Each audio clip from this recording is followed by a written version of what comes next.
Galileo Galilei said, all truths are easy to understand once they are discovered. The point is to discover them.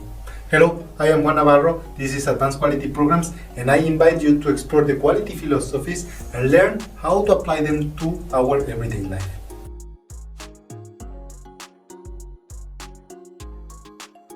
Today, let's explore the idea of uncovering the root causes and how these differentiate from our previous steps. In simple terms, we will call this step analysis. Now, brace yourself because this is where the magic truly unfolds. Our objective in this phase goes beyond simply pinpointing the reasons behind a problem. It's about validating our hypothesis through practical experience.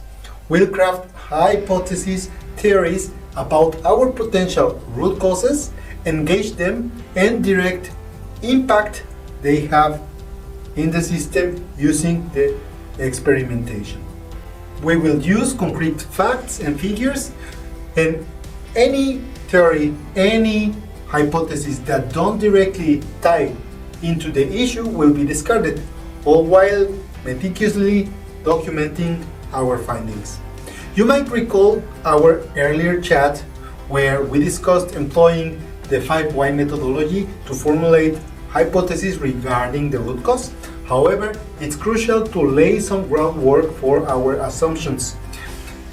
If someone mentions that they have different data, different facts, different figures, kindly ask and request them to share this information to you.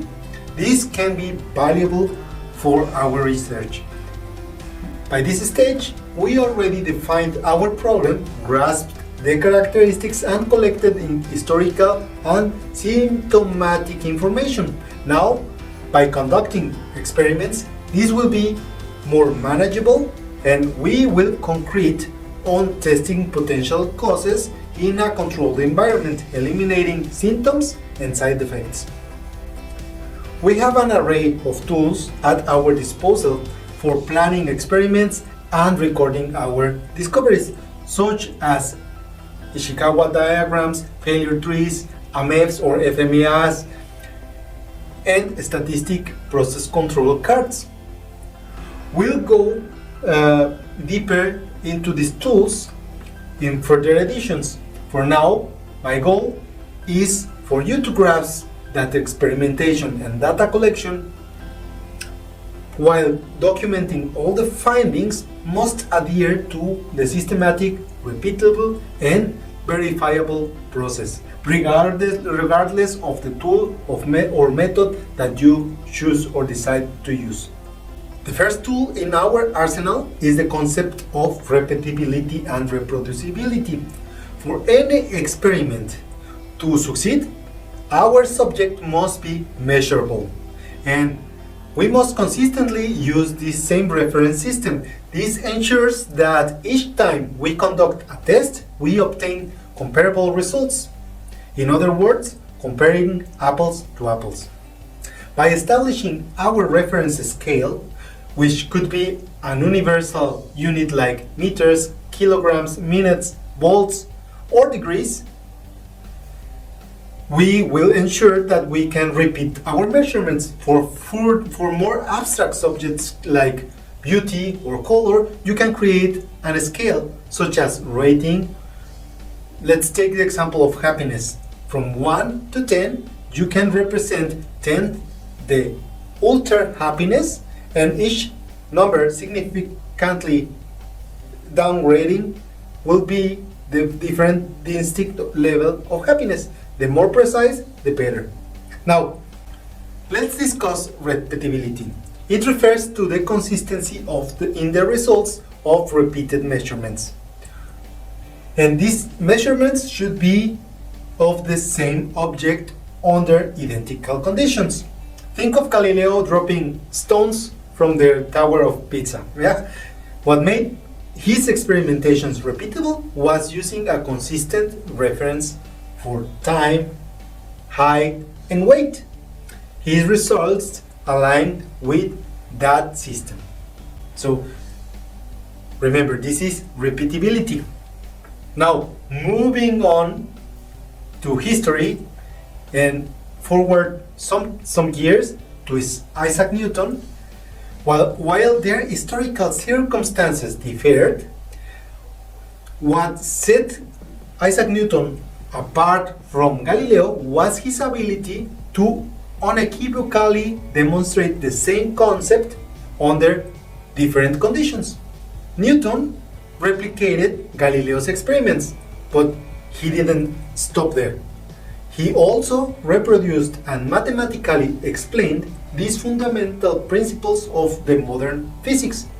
This brings us to the reproducibility, the ability to execute the same experimental procedures with the same data and tools to yield identical results. Similar to how modern physics relied on Galileo's theories and Newton's demonstrations to progress from theory to law, the path to achieving quality relies on the repeatability and reproducibility of your findings for successful improvements. In today's engineering concepts, like equipment calibration or testing devices, we need to validate results. However, even before venturing that far, once you define your experiment and your measurement system, you should be able to consistently repeat your observations. So take notice of how you will repeat those. Furthermore, you should be able to provide instructions and tools of the method to someone else, and they should be able to achieve the same results under similar conditions, right? So imagine if anyone could replicate Galileo's experiments today without visiting Pisa. Now, onto the second fundamental tool, which becomes much clearer once we have grasped the previous two concepts. And this one is the confirmation.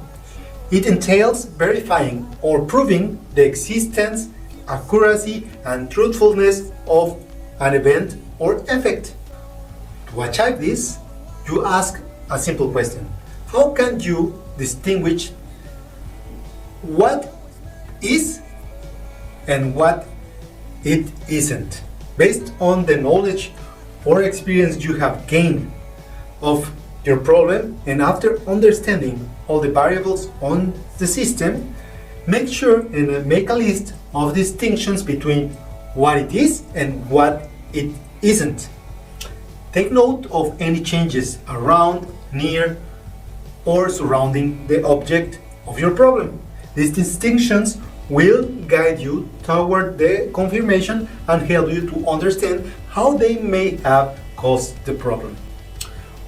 On our upcoming edition, we'll delve into confirming the cause to prevent unnecessary adjustments using the following references. First, verification, which means how can we confirm the root cause. The second is observation. How can we discern the behavior of the root cause? The third is the investigation, which means how can we truthfully explore the root cause. And finally, the outcome. How can we produce or mitigate the impact through the root cause? A word of advice: experimentation can be both enjoyable and a potent tool for deepening your understanding of the world. The more you experiment and comprehend, the better equipped you are to become a problem solver in personal growth or in professional growth. However, you should always make sure that you conduct your experiments in a controlled manner. This means without causing irreparable damage to your system, to your team, to anything that you're experimenting with. If something is irreversible, then you will face bigger problems than only solving a problem. Make sure that before you experiment, you can reverse before taking additional actions. This week, I challenge you to identify and reintegrate your root cause into your system. Remember, you need to document your findings and keep them there for our next edition as we continue on the path of quality.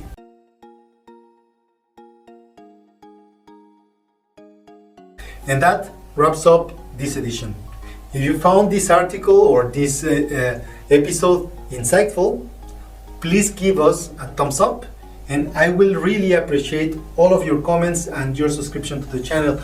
I would like to give a big thank you to everyone who purchased already my book, Life Quality Projects, and left already ratings on Amazon and Goodreads. Let me leave you with a quote from Michelangelo. I saw the angel in marble and I craved it until I set him free. See you next week, and don't forget to hit that bell.